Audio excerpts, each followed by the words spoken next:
Hey everybody, it's Jason with Parallel Reality coming back with you today with an article from Breitbart. This is dated January 31st, and you're going to love this one. You've probably seen it a little bit out there, but it's the Democrat Party's popularity hits record lows. Oh no! So it's by John Nolte, who I will always say I like the guy's writing, so we're going to go over this. It says a political party that is pro-open borders, pro-child mutilation, and pro-destroying women's sports has hit an all-time low in popularity, and the far-left Washington Post is all kinds of confused over this. It has been evident for some time that the Democratic Party isn't in a great place, writes the Post. It's somewhat normal for that to be the case for a party after a disappointing election, but the scale of Democrats' problems is beginning to come into focus, and it's both stark and sobering for the blue team. It says this analysis piece goes on to cite the bad news. A Quinnipiac poll, one of the most left-wing pollsters on the planet, has the pro-child mutilation party upside down by 26 points, 57% unfavorable to 31% favorable. Meanwhile, the anti-child mutilation party, that's Republicans, are only upside down by 2 points, 45% unfavorable to 43% favorable.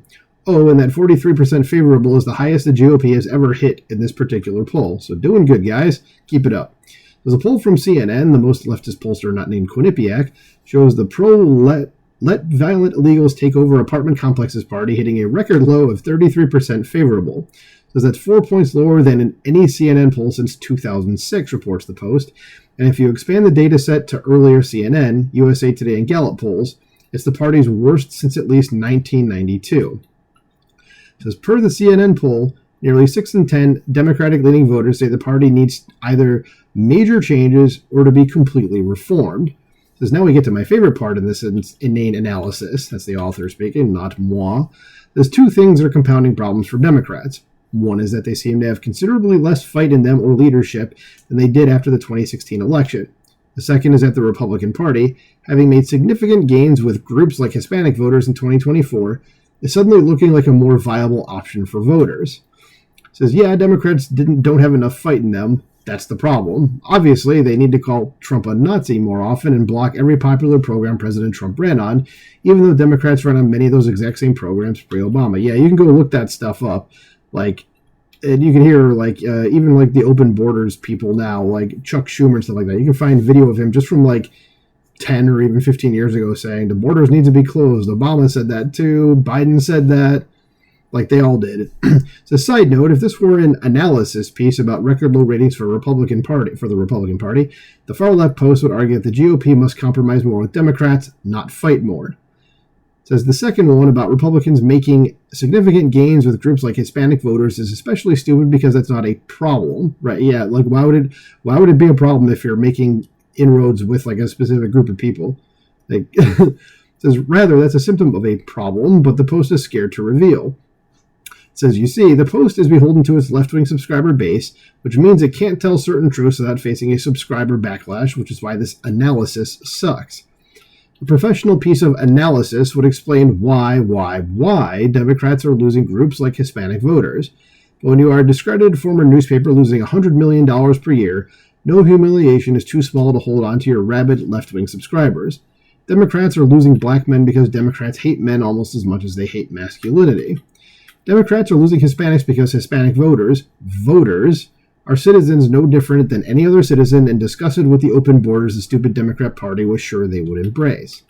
People are people, y'all, and whether you are black, white, brown, Asian, Eskimo, gay, crippled, or Cherokee, and anything close to a normal person, you want safe streets, good schools, what's best for your children, the ability to make a decent living, and hope for the future. What that means is that you don't want Democrats, what Democrats are selling, which is the following, and oh God, this is a big bulleted thing, and here, ready. It says getting priced out of the American dream, or, it says a house, due to insane environmental regulations and floods of illegals that make housing too expensive. Mentally ill men stealing scholarships, awards, and sports trophies from your daughter. Your child queered behind your back into a neurotic, suicidal, easily exploited sissy. Permanently mutilating and sterilizing kids to appease their trans gods. Exposing kids to sicko drag queens who want to be exposed to kids. Millions of invetted third world illegals flooding the country. Illegals awarded free health care, hotel rooms, and welfare. Violent criminals and the mentally ill loose on the streets. Mentally ill men in your daughter's locker room. The CIA and FBI rigging presidential elections.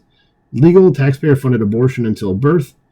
everyone judged and divided by identity, high taxes and empty fire hydrants, merit excluded in favor of identity, a world run by humorless scolds, gay porn in elementary schools, eating insects rather than beef, division over e pluribus unum, everything regulated but sin, record high inflation, big tech censorship, shithole cities, shitty schools, forever wars, Jew hating, fake news, and Kamala. I like how Kamala ends up at the end there. It says normal people want nothing to do with any of this.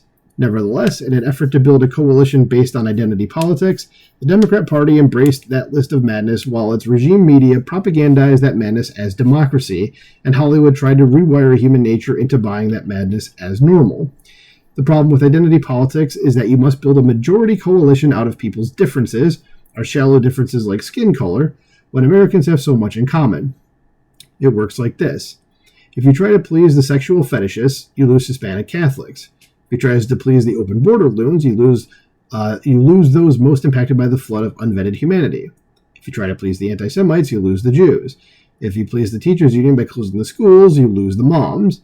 If you release the criminals, you lose urban and suburban voters. If you oppose school choice, you lose black voters. So the Democrat coalition is a Jenga tower. Remove 2 or 3 pieces and the whole thing comes down. It's not only the Democrat Party. The legacy media and Hollywood are also in trouble for the same reasons. They allowed the far left to infest and dominate their institutions. The results turned off normal people, and the only way to bring normal people back is to become normal again. But if Democrats or the media or Hollywood do that, they will lose the only customers they have, and that's the far left. So thanks primarily to President Trump outsmarting and outthinking them, Democrats and their media/Hollywood allies have painted themselves into an unpopular corner, and it is glorious. Very well said, Mr. Nolte. Very, very well said. He's very good at these lists, and you see other videos I've done where he's had like all the hoaxes that the media has had and stuff like that. So very, very good. I like it, and yeah, this is why the Democrats are polling as low as they are. So let me know what you think about this in the comments below. Do you agree? Please like, share, subscribe, and I'll talk to you soon.